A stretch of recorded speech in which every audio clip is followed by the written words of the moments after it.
बिस्मिल्लाहिर्रहमानिर्रहीम जी। अस्सलाम वालेकुम डियर स्टूडेंट्स। मैं उम्मीद करता हूँ कि आप सब खैरियत से होंगे और अपनी प्रिपरेशन को अच्छी तरह कंटिन्यू आप लोगों ने रखा होगा।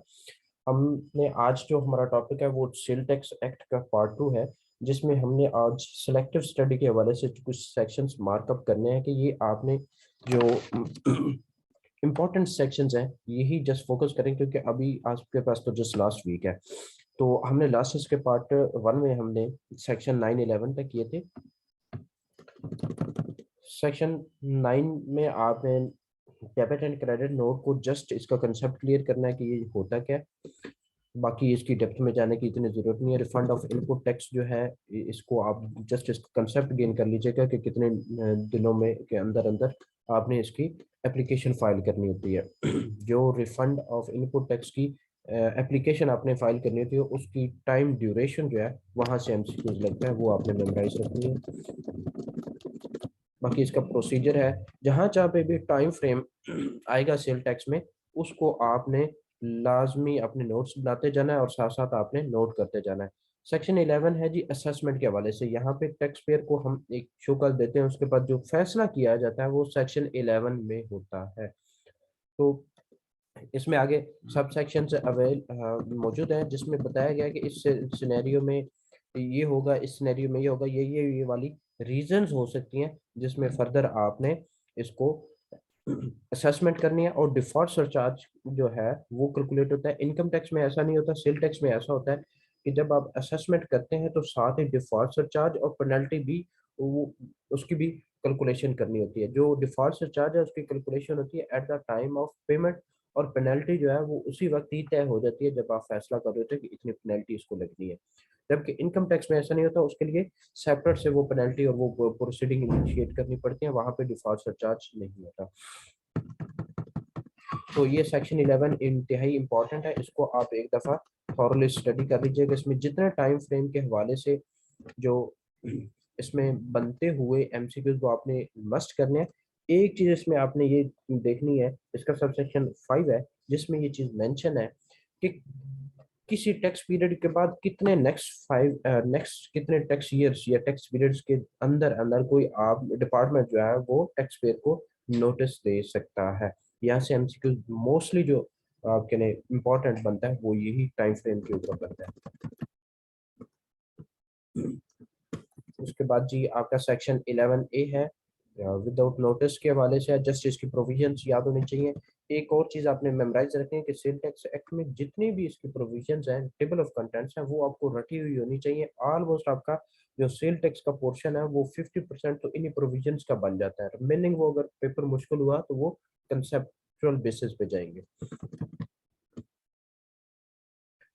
सेक्शन 11B है जी, इसमें अपील इफेक्ट। लास्ट टाइम इसको हमने डिस्कस कर लिया था कि जब कमीशन अपील इसको रिटर्न करता है, फिर इसको अपीलेंट ट्राइब्यूनल रिमांड बैक करता है या जो भी डिसाइड करता है, उसके बाद डिपार्टमेंट ने इस डिसीजन के ऊपर कितने टाइम के अंदर कोई भी एक्शन लेना है वो सेक्शन 11B में मेंशन है। उस टाइम पीरियड का आपको मस्ट पता होना चाहिए। वो इसका मैं आपको सब सेक्शन भी बता देता हूँ।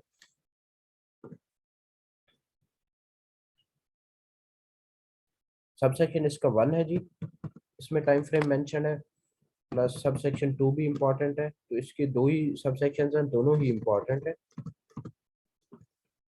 11C है जी, इसकी जस्ट प्रोविजन आप देख लें, इसकी कंसेप्चुअल यहाँ से पेपर नहीं बनता। एग्जाम्पशन सेक्शन 13 को आपने एक दफा थॉरली देख लेना है। इसमें 6 स्केड्यूल की वो बात करता है, तो 6 स्केड्यूल्स का भी आपको पता होना चाहिए कि सेल टैक्स एक्ट का 6 स्केड्यूल किस चीज को डील करता है, प्लस सेक्शन 13 किस को डील करता है। तो ये पैरेलली चीजें आपने मेमोराइज करनी है, यहाँ से मोस्टली एमसीक्यूज बनने।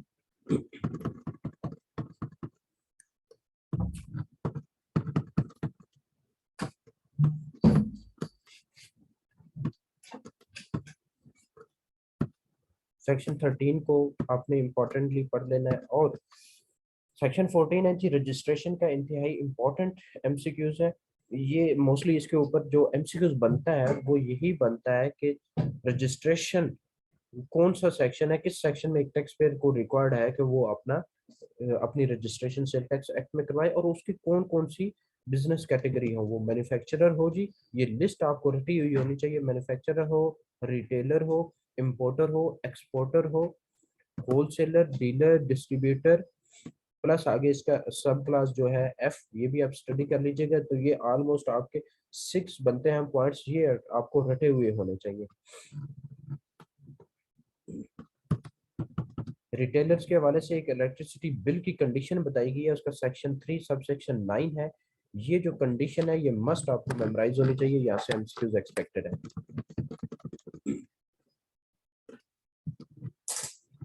आगे इसके सब सेक्शन थी 2, 3, इनको सरसरी सा आप स्टडी कर लीजिएगा। डी रजिस्ट्रेशन सेक्शन 21 है जी, deregistration, blacklisting and suspension. इसका थोड़ा सा आपको कंसेप्ट बस क्लियर कर देता हूँ, इसको आप जस्ट सिंपली एक दफा स्टडी कर लीजिएगा।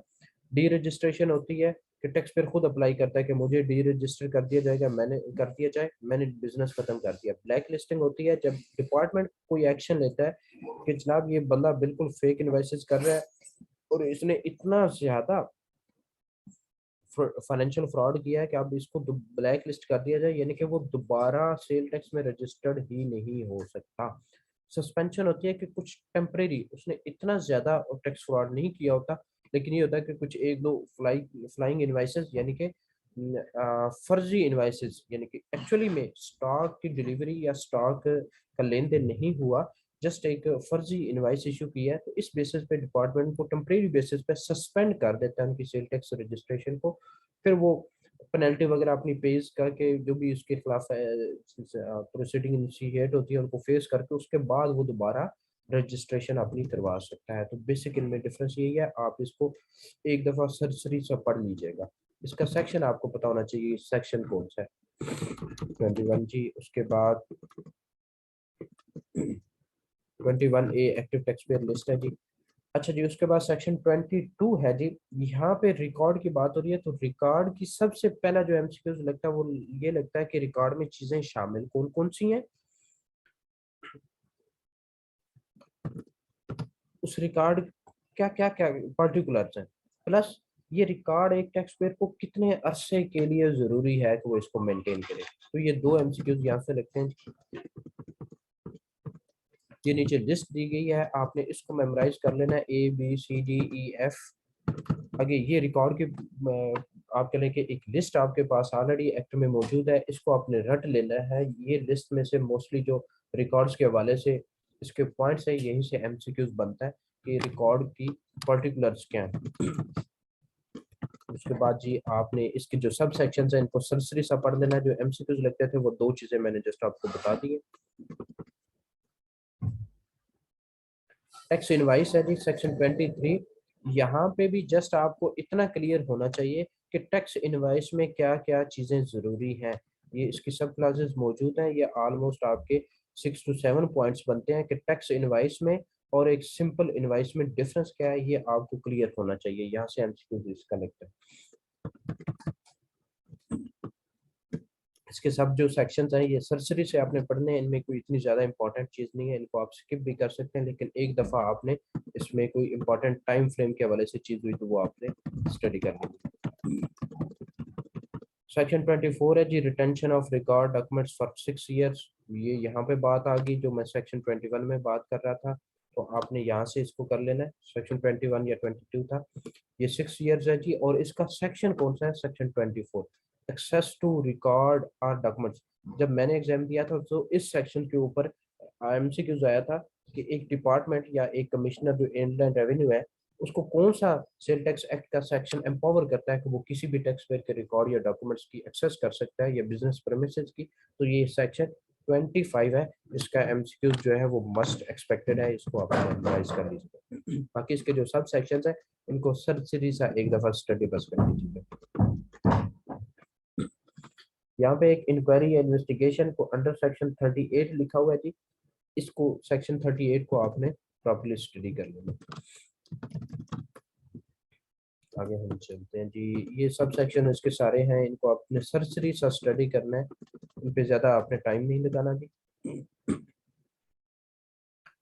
सेक्शन 25A AA सिंपल सी इनकी स्टडी करनी है, कोई ज्यादा इन पे टाइम नहीं लगाना। Returns in sale tax return किस सेक्शन में फाइल करनी होती है, और उसका जो फॉर्मेट है या उसका क्या लाहे अमल है, उसकी ड्यू डेट क्या होती है, ये आपने सेक्शन 26 को, जैसे कि आपने सेक्शन 14 को पढ़ना है इसी तरह सेक्शन 26 को पढ़ना है।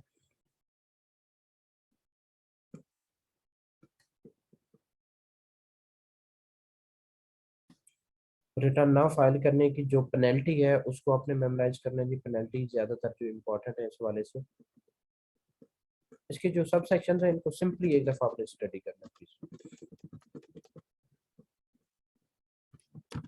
सेक्शन 26 ए बी है जी, एक्सटेंशन आई थी, अमेंडमेंट आई है, इसके अकॉर्डिंगली टैक्स पेयर अप्लाई करता है और उसको जो भी रीजंस होती हैं ये लिस्ट ऑन की गई है कि ये वाली रीजंस हो, और अगर कमिश्नर सेटिस्फाई हो तो फिर वो राइटिंग में उसको ड्यू डेट से बाद भी वो अपनी सेल टैक्स रिटर्न फाइल कर सकता है। सिंपली इसको स्टडी कीजिएगा। सेक्शन 27 में इतना आपको पता नहीं चाहिए कि ये स्पेशल रिटर्न होती है। बाकी सेक्शन स्पेशल रिटर्न का सेक्शन 27 है, फाइनल रिटर्न 28। ये सेक्शन सिंपली आपकी आपको इनकी हेडिंग याद होनी चाहिए। सेक्शन 26, 27, सेक्शन 27, 28, 29 हेडिंग्स आपको मेमोराइज होनी चाहिए। अपॉइंटमेंट ऑफ अथॉरिटीज, ये चैप्टर यहाँ पे इन्वॉल्व है, ये बेसिकली आपका टैक्स एडमिनिस्ट्रेशन के जो पोर्शन है उसको भी कवर करता है। तो ये लिस्ट आपको प्रॉपरली मेमोराइज होनी चाहिए। ये सेक्शन 30 में अपॉइंटमेंट ऑफ इनकम टैक्स या सेल टैक्स अथॉरिटीज की होती है। सेल टैक्स एक्ट का जो सेक्शन 30 है उसमें सेल टैक्स की अथॉरिटीज की अपॉइंटमेंट होती है और वो बोर्ड करता है। एक चीज आपको क्लियर होनी चाहिए कि चेयरमैन की अपॉइंटमेंट फेडरल गवर्नमेंट करती है और बोर्ड जो है उसको भी फेडरल गवर्नमेंट करती है, जबकि बोर्ड के अंदर जितने भी चीफ कमिश्नर तक के जितने भी ओहदे हैं उनको बोर्ड फर्दर अपॉइंट करता है और वो सेक्शन 30 है सेल टैक्स एक्ट का। इसी तरह इनकम टैक्स में सेपरेट इसका सेक्शन है।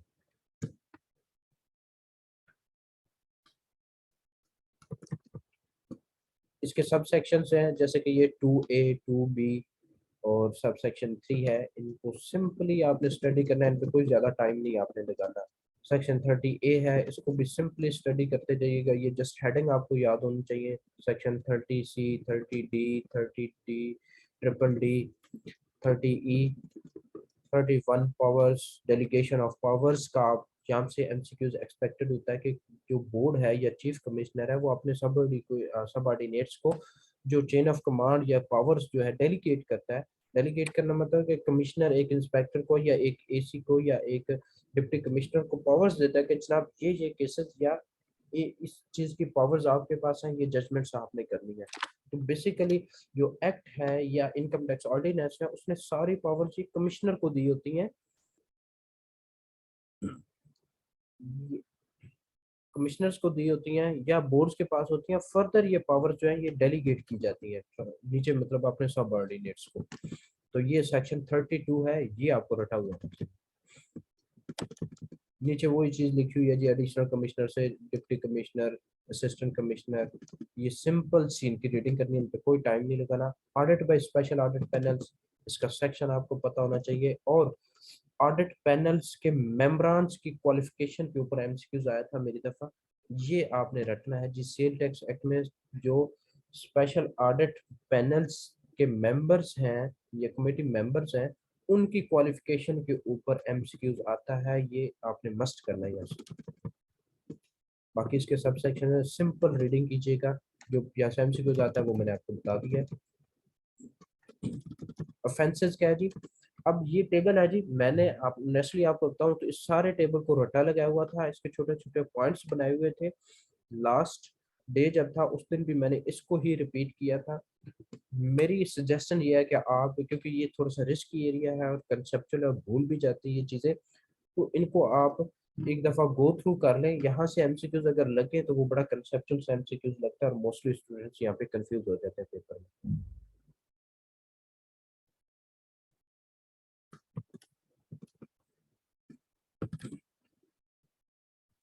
तो ज्यादा फोकस आपने करना है कि जो बंदा रिटर्न नहीं फाइल करता, जो रिकॉर्ड मेंटेन नहीं करता, जो ऑफिशियल सरकार की काम में मुदाखलत करता है। ऐसी सिंपल सिंपल जो चीज़ें हैं उनको आप रट लें, अगर ज़्यादा आप याद नहीं आप कर सकते तो।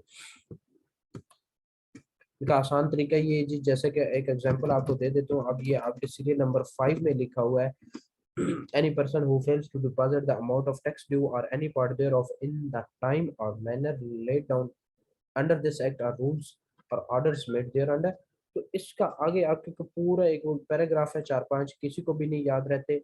यहाँ पे पहली बात है जी 5% है या 10,000 है, इनको अंडरलाइन करें, इसी कॉलम के आगे जाके इस अमाउंट को लिख लें। सीरियल नंबर 5 पे आपको पता होना चाहिए कि वो उसने ऑफेंस कौन सा किया है और इसकी पेनल्टी की कैटेगरी कौन कौन सी है, क्या क्या चीज़ें इसको लग सकती हैं।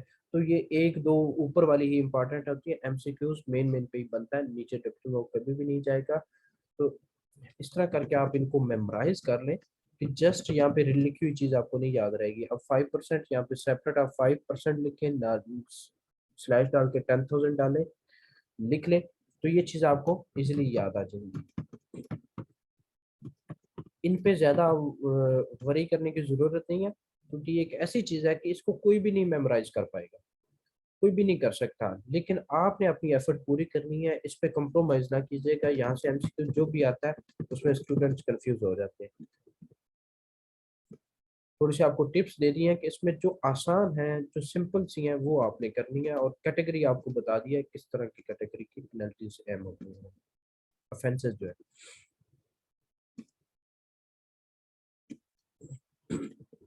सेक्शन 33A है जी, proceeding against authorities and person. Simple है, इसको आप स्किप कर सकते हैं। डिफॉल्ट सरचार्ज इंपॉर्टेंट है, पता होना चाहिए जी पेनल्टी का सेक्शन कौन सा है और डिफॉल्ट सरचार्ज का कौन सा, और डिफॉल्ट सरचार्ज का पे ऑफ का तरीका क्या है।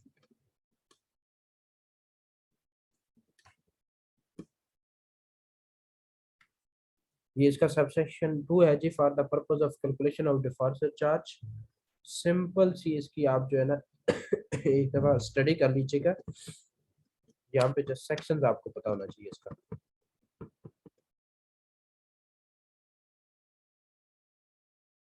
34A है जी, सिंपल इसको आपने स्टडी करना है, यहाँ से एमसीक्यू इतना खास एक्सपेक्टेड नहीं है। सेक्शन 37 है जी, जिसमें जी डिपार्टमेंट को पावर दी जाती है तो वो किसी पर्सन को भी समन कर सके, उसको अपने ऑफिस में बुला सके अटेंडेंस के लिए। तो ये सेक्शन 37 है। इनकम टैक्स में ऐसी चीज नहीं है, लेकिन यहाँ पे ये चीज मौजूद है। सेक्शन 37 एम्पावर करता है सेल टैक्स अथॉरिटीज को, वो किसी भी टैक्स पेयर को समन करें और उसको पर्सनली हियरिंग के लिए।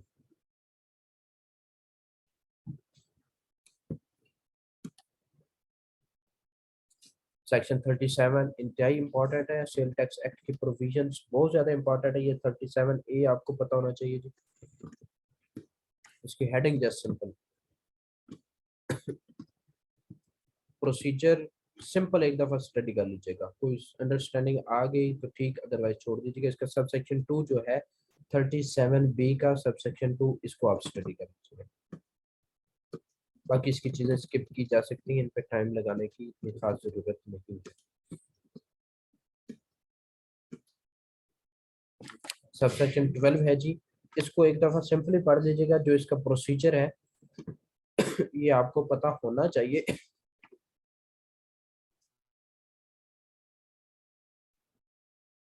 सिंपल स्पेशल जज है जी 37C, इसकी सेक्शंस की हेडिंग आपको पता होनी चाहिए।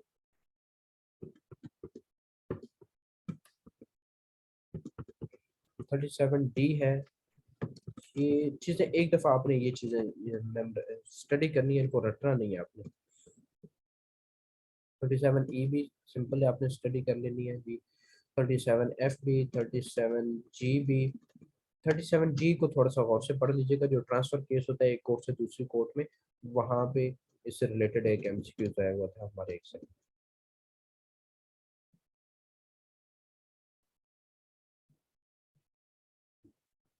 सेक्शन 37I है जी, appeal to high court.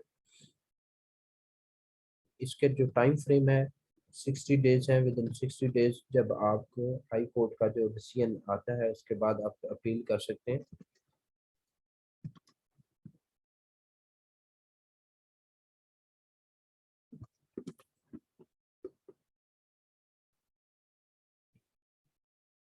Section 38 ji authorised officer. Section 38 empower करता है जी सेल टैक्स अथॉरिटीज को कि वो किसी के बिजनेस प्रेमिसेस पे जाके उनको विजिट कर सके और उसके स्टॉक या अकाउंट्स और रिकॉर्ड्स वगैरह उसमें चेक कर सके। 38 ए में जी इंफॉर्मेशन ली जाती है। कोई भी नोटिस भेजकर किसी भी डिपार्टमेंट से इंफॉर्मेशन कॉल की जा सकती है कि इस टैक्स पेयर से रिलेटेड आपके पास जो भी डाटा या कोई भी रिकॉर्ड है वो हमें प्रोवाइड कर दें।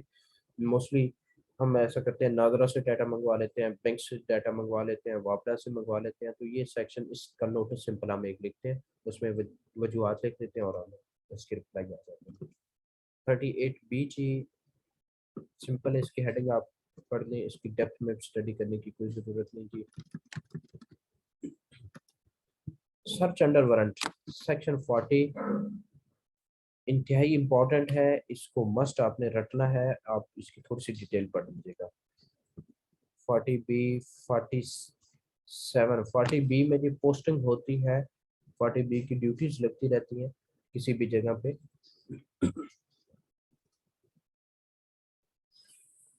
47 इनकी हेडिंग्स आपको ये मेमोराइज होनी चाहिए। सेक्शन 40 की तमाम जितने भी सेक्शन इनकी हेडिंग।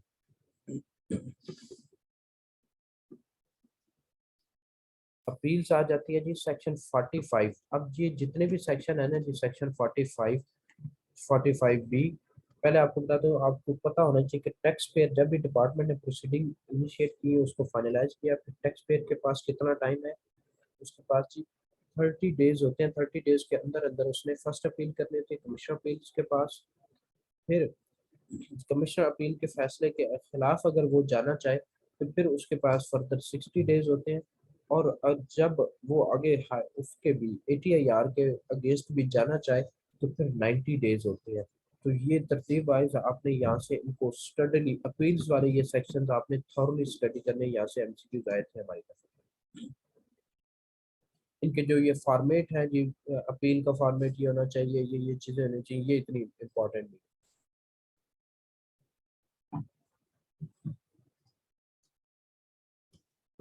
बस इनको एक दफ़ा स्टडी कीजिएगा। ये अपील्स टू अपीलेट ट्राइब्यूनल, इसमें 60 डेज होते हैं। ये यहाँ से MCQ मोस्टली टाइम फ्रेम पे लगता है।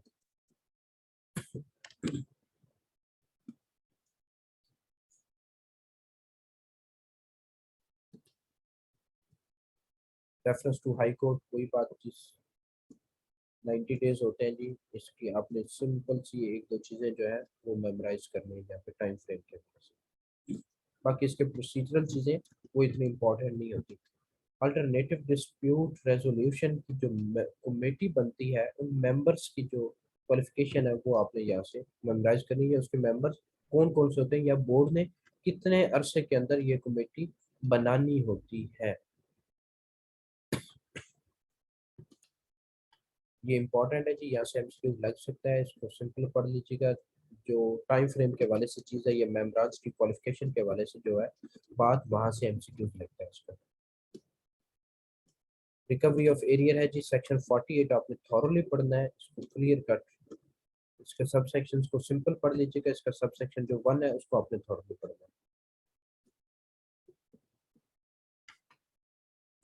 आगे जी आपके मिसलिनियस स्टार्ट हो जाते हैं। यहाँ से जो इम्पोर्टेंट सेक्शंस है जस्ट वो मैं आपको बता देता हूँ। एक तो ये आपको सारी इनकी हेडिंग्स याद होनी चाहिए। इसका लास्ट चैप्टर है सेल टैक्स एक्ट का, सेक्शन 49 49A हेडिंग पता होनी चाहिए जी। सिंपल लिक्विडेटर्स का थोड़ा सा पढ़ लीजिएगा, ये लिक्विडेटर होता है क्या है। सेक्शन 50 है जो बोर्ड को एम्पावर करता है कि वो कोई भी रूल बना सकता है, ये इम्पोर्टेंट है जी। अब जस्ट मैं आपको मिसलिनियस में से इम्पोर्टेंट सेक्शन बताता जा रहा हूँ जी, वो आपने जस्ट वो मेमोराइज करना है।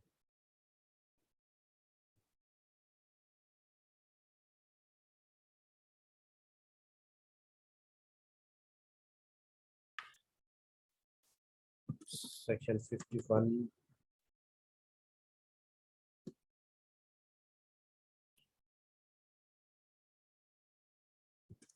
यहाँ पे तक आपको सिंपल इनकी न जो है हेडिंग्स पता होनी चाहिए। 56 सेक्शन जी इम्पोर्टेंट है, इसको पढ़ लीजिएगा।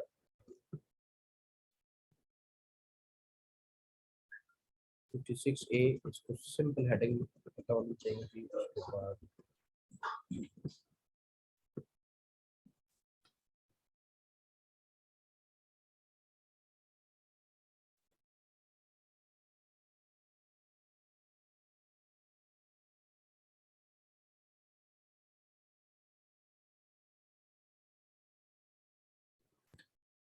उसके बाद सेक्शन रेक्टिफिकेशन ऑफ मिस्टेक, इसको सिंपल आपने स्टडी करना है, इतना इम्पोर्टेंट नहीं है, इसका बस हेडिंग आपको मेमोराइज होनी चाहिए जी।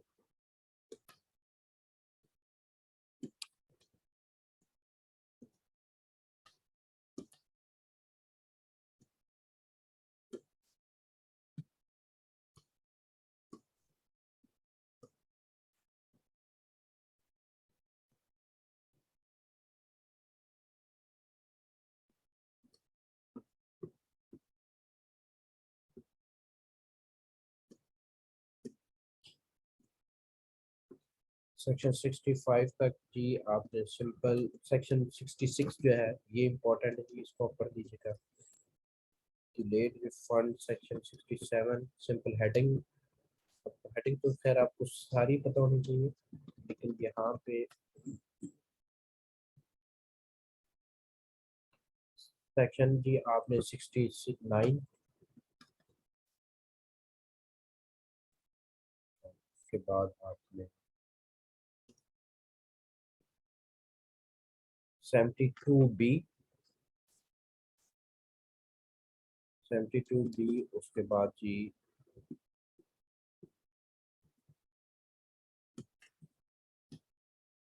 72 डी जो है, इसके सेक्शन का पता होना चाहिए, या विस्लर ब्लोअर कौन कौन से हो सकते हैं, ये एमसीक्यू आया था जी हमारी तरफ, जस्ट सेक्शन पूछा गया था इसके ऊपर। कंडोनेशन सेक्शन 74,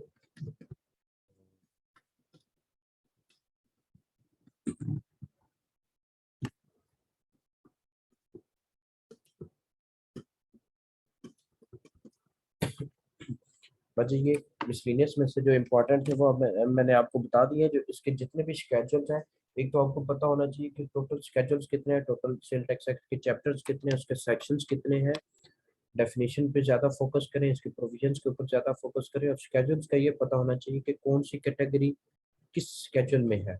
यहाँ पे इसका फर्स्ट स्केड्यूल ओमिटेड है, सेकंड स्केड्यूल जो वो भी ओमिटेड है, थर्ड स्केड्यूल में ये आपकी डेली बेसिस फूड और नोश वाली जो चीज़ें हैं जिनके ऊपर फ्लैट सेल टैक्स रेट जो है वो 17% लगता है। तो इस तरह आपने इसके स्केड्यूल्स को मेमोराइज करना है। अब इसके अंदर आपने डेप्थ में नहीं जाना, जस्ट आपने ये जैसे कि अब आपके पास ये चीज़ रिफ्लेक्ट हो रही है, शो हो रही है, थर्ड स्केड्यूल जी कौन कौन सी ये आइटम्स आपने जस्ट मेमोराइज करना है जी, थर्ड स्केड्यूल इस चीज़ को डील करता है। मैंने इसका टेबल बनाया हुआ है जी अपनी पावर पॉइंट स्लाइड्स में, जो कि आप इजीली मेमोराइज कर सकते हैं, और उसमें आपको फर्दर ये पूरा एक्ट ओपन करने की ज़रूरत भी नहीं पड़ेगी, जस्ट एक दफ़ा ओपन करके इन चीज़ों को आप देख लीजिएगा। अभी फर्दर कोई किसी स्टूडेंट की क्वेरी हो तो प्लीज आप वो कर सकते हैं।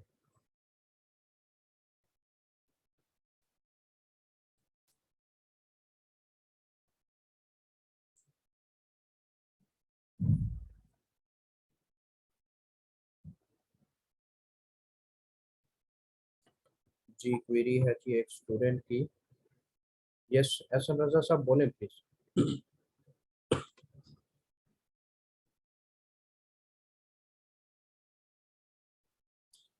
मुझे I will try my best कि आज ये एफईडी का बता दूं। एफईडी का भी देखें थोड़ा सा, जैसे कि सेल टैक्स एक्ट है, जो जो नेचर ऑफ आपके लिए प्रोविजंस यहाँ पे मैंने आपको इम्पोर्टेंट बताई है वो सेम है, वहाँ पे डेफिनेशंस भी ऑलमोस्ट सेम होती हैं। डेफिनेशन के प्रोविजन तो वैसे भी नहीं पूछी जाती, जस्ट कंसेप्ट के ऊपर एमसीक्यू बनता है।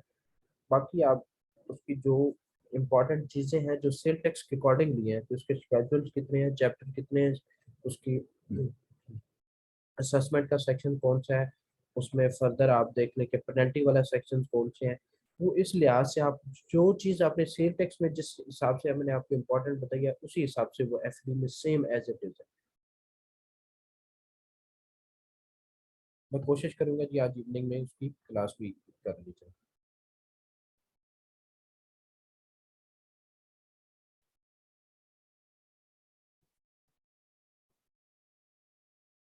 अच्छा जी स्टूडेंट्स, अल्लाह हाफिज़, अपना ख्याल रखिएगा जी। कोई क्वेरी? ओके जी, ऐसा नहीं, sir thank you very much जी, बहुत शुक्रिया, अल्लाह हाफिज़।